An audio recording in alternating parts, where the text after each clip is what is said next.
ఇరాన్కి Donald Trump మరో shock ఇవ్వబోతున్నారు. ఆయన ప్లాన్స్ కూడా అలానే మనకు కనిపిస్తున్నాయి. ఇరాన్ దగ్గర ఉన్న యురేనియం నిల్వలు ఏవైతే ఉన్నాయో వాటన్నిటిని కూడా ఇటు యుఎస్ చేజెక్కించుకునే దిశగా ఫర్దర్గా యాక్షన్ ప్లాన్తో ముందుకు వెళ్ళబోతోంది యుఎస్. 450 కిలోల యురేనియం నిల్వలు ఇరాన్ దగ్గర ఉన్నట్టుగా సమాచారం. అయితే ఆ మొత్తాన్ని కూడా స్వాధీనం చేసుకోవడానికి ఒక భారీ ఆపరేషన్ స్టార్ట్ చేయబోతోంది యుఎస్. అత్యంత ప్రమాదంతో కూడిన మిలిటరీ ఆపరేషన్గా ఇది పేరొందబోతోంది.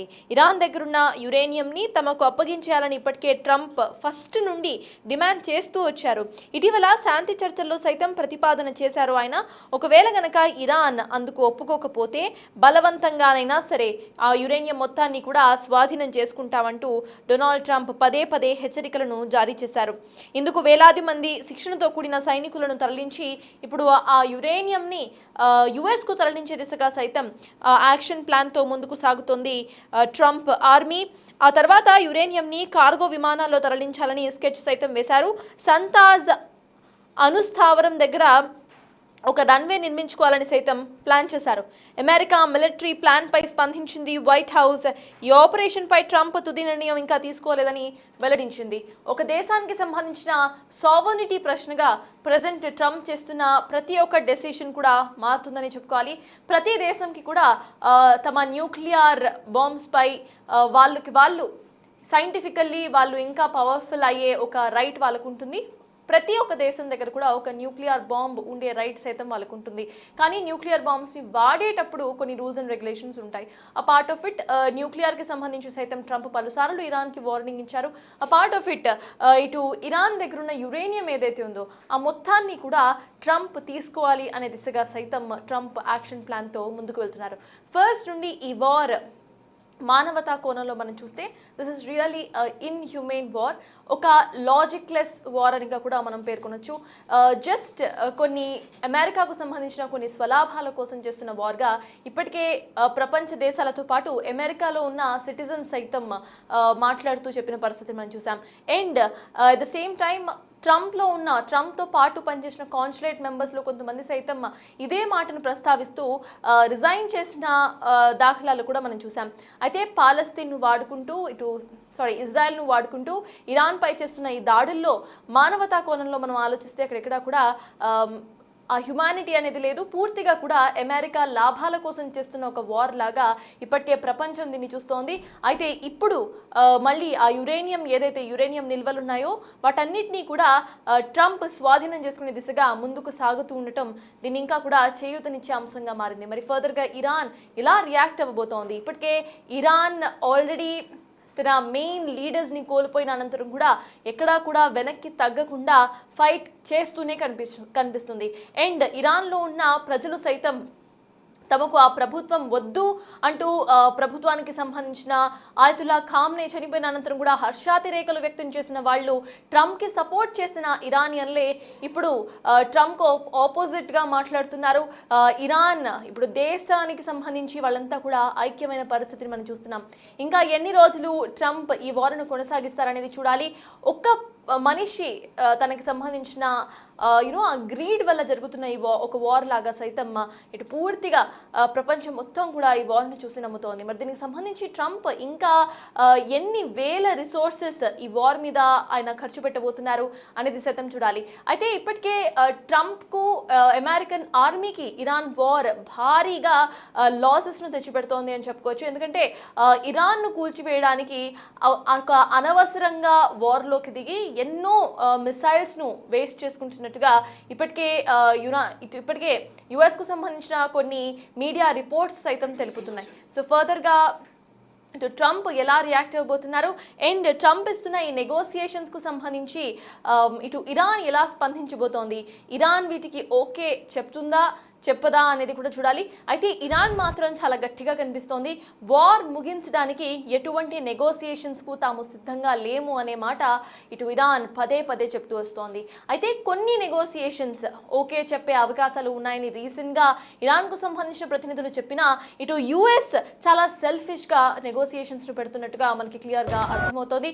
న్యూక్లియర్ బాంబ్స్ను సరెండర్ చేయడం, ఇటు స్ట్రెయిట్ ఆఫ్ హార్మోజ్ను పూర్తిగా కూడా యుఎస్కు సరెండర్ చేయడం, యురేనియం యురేనియంను పూర్తిగా సరెండర్ చేయడం అంటే ఒక దేశం యొక్క సావర్నిటీ పొలిటికల్ పవర్ను యుఎస్ చేతిలో పెట్టినట్టే మనకు కనిపిస్తోంది. అయితే ఇటు యుఎస్ సైతం ఇరాన్ ప్రజల కోసం చేస్తున్న ఒక వార్గా దీన్ని అభివర్ణించినప్పుడు డెమోక్రసీని నిలిపేటట్టు యాక్షన్ తీసుకోకుండా కేవలం అమెరికా లాభాల కోసం చేస్తున్న ఒక వార్ లాగా ఇది అందరికీ కూడా కనిపిస్తోంది. మరి దీనికి సంబంధించి యుఎస్ ప్రెసిడెంట్ ఫర్దర్గా ఎలా రియాక్ట్ అవబోతున్నారు, ఇంకా ఎంతమంది ప్రాణాలు ఈ వార్లో కోల్పోవాల్సి వస్తుంది, ఎప్పటి వరకు ఈ వార్ కంటిన్యూ అవుతుంది అనేది కూడా చూడాలి. వార్ స్టార్ట్ అయినప్పుడు జస్ట్ కొద్ది రోజులు మాత్రమే ఈ వార్ ఉంటుంది. This is the shortest war అంటూ పేర్కొన్న ట్రంప్ ఆల్మోస్ట్ నెలలు గడిచిపోతున్నా సరే ఇప్పటి వరకు వార్ను ముగించని పరిస్థితి.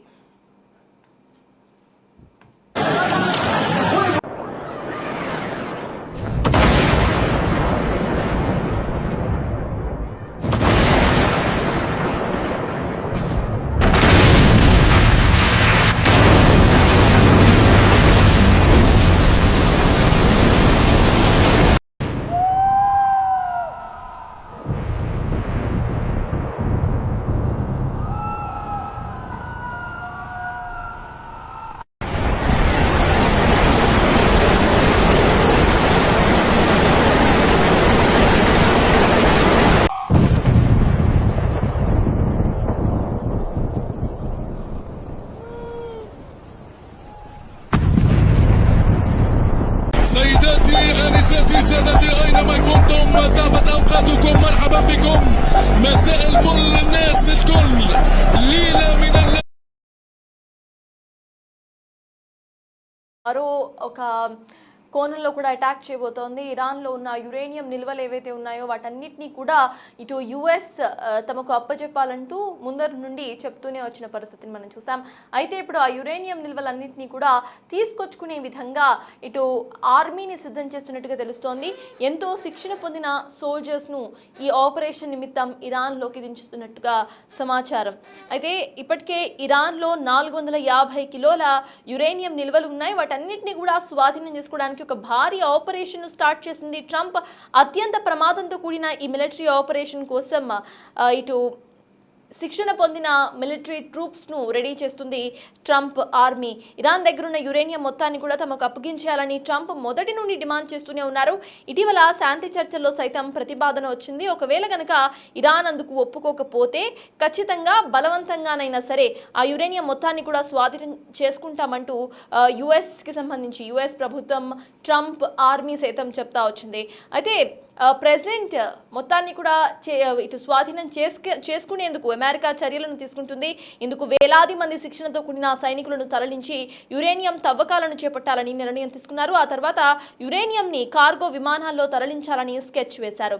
అయితే సంతాజ్ అణుస్థావరం దగ్గర రన్వే నిర్మించాలని ప్లాన్ చేస్తుంది US army. America military plan పై వైట్ హౌస్ ఇప్పటికే స్పందించింది. ట్రంప్ ఇంకా ఈ ప్లాన్కు సంబంధించి ఎలాంటి నిర్ణయం తీసుకోలేదని సైతం వెల్లడించింది. మరి ఒకవేళ నిర్ణయం తీసుకుంటే ఫర్దర్గా ఇరాన్ ఎంత నష్టం చూడాలి అనేది కూడా మనం చూడాలి. ఇప్పటికే అమెరికాలో అమెరికన్ సిటిజన్స్లో ట్రంప్ పై వ్యతిరేకత కనిపిస్తోంది. అమెరికాకు సంబంధించిన ఎంతో వాల్యుబుల్ అయిన ఫినాన్సెస్ను మిలిటరీ ఫినాన్సెస్ను మొత్తాన్ని కూడా ఒక అనవసరమైన వార్లో ఖర్చు పెడుతున్నారు అనేది అక్కడ యుఎస్ సిటిజన్స్ లో కనిపిస్తోంది. అయితే దీనికి సంబంధించి ట్రంప్ ఫర్దర్ గా ఈ వార్ ని ఇంకా కఠినతరం చేయాలనుకుంటున్నారు. కాబట్టి కొద్ది రోజుల్లో ఇరాన్ ట్రంప్ వార్ ఇట్లానే కనుక కొనసాగితే ఖచ్చితంగా వరల్డ్ వైడ్ మనం డిప్రెసియేషన్ చూడొచ్చు. పెట్రోల్ ప్రైజెస్, ఆయిల్ ప్రైజెస్ భారీగా పెరిగిపోతాయి. అయితే ఈ వార్ కేవలం ఇరాన్ కి మాత్రమే ఒక లాస్ కాదు, ఇది ప్రపంచం మొత్తానికి కూడా ఒక లాస్. మనం డబ్బులు ఎక్కువ ఇచ్చి యుఎస్ లాంటి పెద్ద దేశాల నుండి చమురు కొనుక్కోవాల్సిన అవసరం వస్తుంది. అండ్ ఇన్ ఫ్యాక్ట్ ఈ వార్ గనక ఇలానే కొనసాగితే కొన్ని రోజుల తర్వాత, కొన్ని నెలల తర్వాత చమురు సంస్థలు మొత్తాన్ని కూడా బాంబులతో ఇట్లా పేల్చేస్తూ ఉంటే చమురు దొరకడం సైతం చాలా కష్టంగా ఉంటుంది.